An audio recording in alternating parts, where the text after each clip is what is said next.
बच्चों देखिए, अब हम देखेंगे कि ये जो युगपत समीकरण है इसे कैसे हल किया जाता है। ठीक है, हमारे सामने इस वक्त दो युगपत समीकरण हैं। एक युगपत समीकरण है x/3 धन y/4 बराबर 4 और दूसरा समीकरण ये है।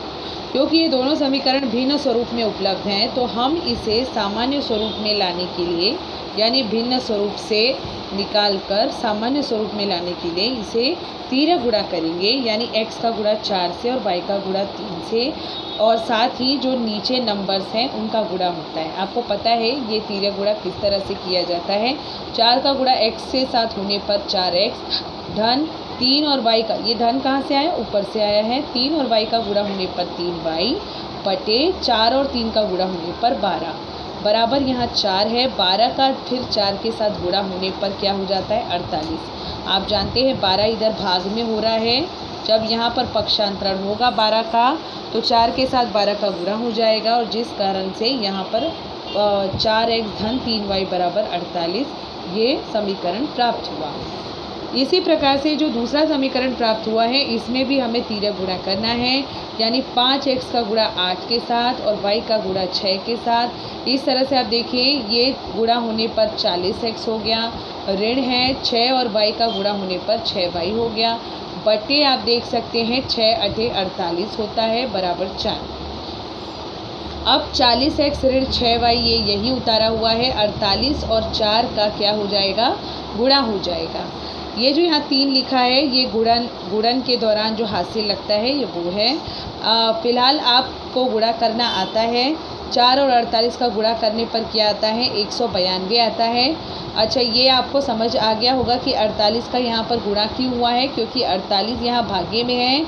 यहाँ जाने के बाद पक्षांतरण होने के बाद इसका संबंध गुणे में कन्वर्ट हो जाता है। ठीक है, अब इसके बाद ये आने के बाद जब ये समीकरण हमें प्राप्त हो गया है तब आप देखेंगे यहाँ पर 2 जो है वो कॉमन निकल सकता है, क्योंकि 2 के पहाड़े में 40 20 बार में आता है और 2 के पहाड़े में 6 3 बार में आता है। इस तरह से हम 2 को क्या कर सकते हैं, सामान्य निकाल सकते हैं। जब हम 2 सामान्य को निकालते हैं यानी कॉमन निकालते हैं तो हमें कोष्ठक के अंदर क्या मिलेगा, 20x ऋण 3y यह मिलेगा बराबर, राइट हैंड साइड में आपको 192 दिख रहा है।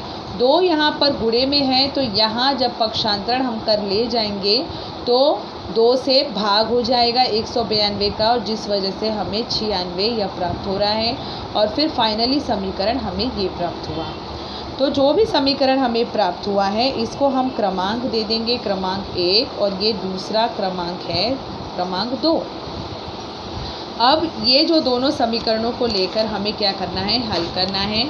तो हल करने हेतु हमें इन दोनों समीकरणों को यहाँ लिख लेना होगा। कौन से दोनों समीकरणों को, समीकरण 1 और 2, इन दोनों समीकरणों को हमें यहाँ लिख लेना है और इसके बाद अब हमें हल करना है। तो ये हमारा समीकरण 1 है और ये हमारा समीकरण 2 है। ठीक है ना। तो अब देखिए इसे हम कैसे हल करेंगे। जब समीकरण 1 और 2 को हल करना है तो ऐसे में हमें किसी एक पद को, जब भी हम युगपत समीकरण हल करते हैं तो हम किसी भी एक पद को क्या करते हैं, निरसन करते हैं, एक पद का निरसन करते हैं। अर्थात हमें एक पद का कैंसिलेशन करना होता है।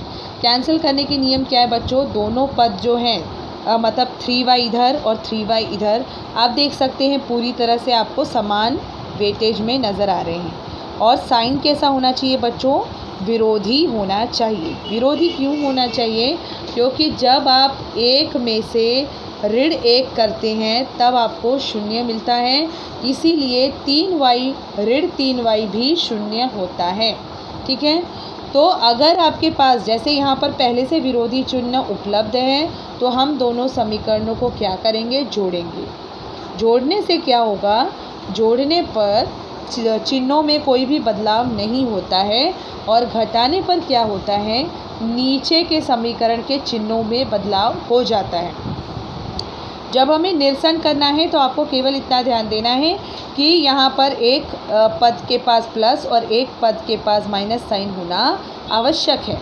और अगर आपको ये नीचे वाले पद का चिन्ह बदलना है तो आप घटा सकते हैं, नीचे वाले चिन्ह को बदलना नहीं है तो आपको जोड़ना है। अब देखिए मुझे यहाँ पर चिन्ह को बदलना नहीं है। क्यों नहीं बदलना है? क्योंकि पहले से एक 3y के पास प्लस साइन है और दूसरे 3y के पास माइनस साइन है, तो मुझे यहाँ पर चिन्ह को बदलने की आवश्यकता नहीं है। इसीलिए हम यहाँ समीकरणों को जोड़ेंगे, ना कि घटाएंगे। तो यहाँ पर जब हम जोड़ेंगे तो ये जो चीज़ है ये पूरी तरह से निरसन हो जाएगा इसका, अर्थात ज़ीरो, इसकी वैल्यू ज़ीरो हो जाएगी, ये कैंसिल हो जाएगा, इसकी वैल्यू ज़ीरो मानी जाएगी। अब जो कि हम जोड़ रहे हैं 20x और 4x को भी जोड़ना ही है, तो ये हो जाएगा 24x बराबर 96 और 48 को अब हम जोड़ेंगे तो ये आता है 14। यहाँ पर एक हासिल आएगा, 4 और 1 5, 5 और 9 को जोड़ना है तो ये भी 14 आता है। ठीक है ना। अब आप देखिए यहाँ पर x का मान प्राप्त करने के लिए 144/24 इस तरह से हमें प्राप्त होगा। अब आप जानते हैं कि 12 दूनी 24 होता है और 12 बार में 144 आता है। इसके बाद 2 एकम 2 होता है और 2 छंग 12 आता है। इसका मतलब x का मान हमें कितना प्राप्त हुआ बच्चों? 6 यह प्राप्त हुआ। अब हमें x का मान किसी भी एक समीकरण में रखकर y का मान प्राप्त करना है। तो यहाँ पर आप कोई भी समीकरण चुन सकते हैं। तो हम यहाँ पर x बराबर 6 यह मान समीकरण 1 में रखेंगे। समीकरण 1 में रखने पर समीकरण 1 हमारा क्या है? 4x धन 3y बराबर 48। यहाँ पर x के बदले में हम रखेंगे 6 धन 3y बराबर 48। 6 और 4 का क्या हो रहा है? गुणा हो रहा है, तो 6 चौक 24 होता है धन 3y बराबर 48। ओके। अब 24 जो है उसका पक्षांतरण करेंगे। पक्षांतरण करने पर क्या होगा बच्चों? 48 ऋण 24 हो जाएगा, क्योंकि 24 का साइन प्लस है, पक्षांतरण होने पर माइनस हो जाता है। तो देखिए इस तरह से घट जाएगा, बराबर 8 में से 4 घटने पर 4, 4 में से 2 घटने पर 2 और यहाँ पर देखिए 3y है, तो y बराबर 24/3 और 3 के पहाड़े में आपको पता है 24 कितनी बार में आता है? 3 अट्ठे 24 आता है, तो ये हो गया y बराबर 8। तो हमने समीकरणों को हल करके x और y दोनों का मान प्राप्त कर लिया है।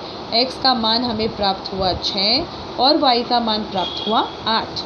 तो फाइनली बच्चों आंसर आपको कैसे लिखना है? युगपत समीकरणों का जो हल आपको लिखना है x और y, इसका समुच्चय तैयार करना है 6, 8।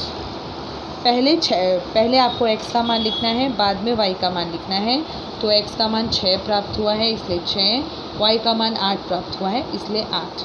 तो इस तरह से आपको युगपत समीकरणों को हल करना होता है। ठीक है। तो इस सवाल में अगर कोई भी प्रॉब्लम आती है, यानी कि आपको कुछ भी समझ नहीं आता है, तो कृपया आप पूछिएगा, लेकिन सवाल को भली भांति समझिएगा। ठीक है।